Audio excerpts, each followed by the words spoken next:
Hello everyone, in this video I will show you how to fix music failed to play track error on Samsung Galaxy A57. Let's start the video if you want to fix this problem. So open quick settings panel, so just swipe down and click on this power icon and click on restart.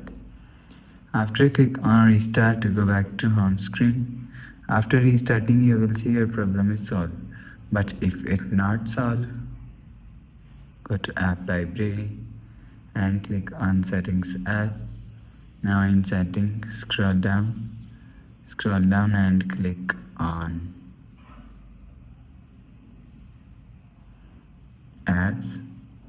After click on apps, scroll down and search music app from here.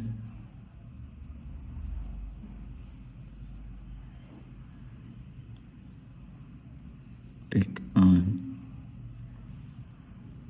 music app.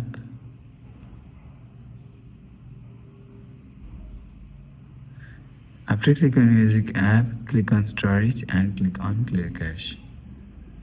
After click on clear cache, go back to home screen.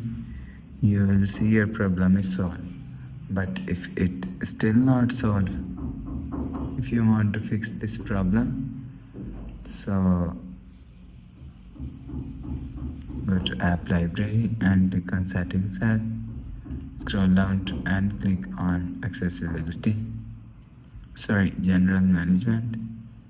Reset and click on reset all settings. Enter your phone pin, click on continue. So it just reset all settings. It's not clean and remove your phone memory and data. After the process, go back to home screen. So that's how you can fix music fail to play track error on Samsung Galaxy A57. If you like the video, please subscribe. Thanks for watching.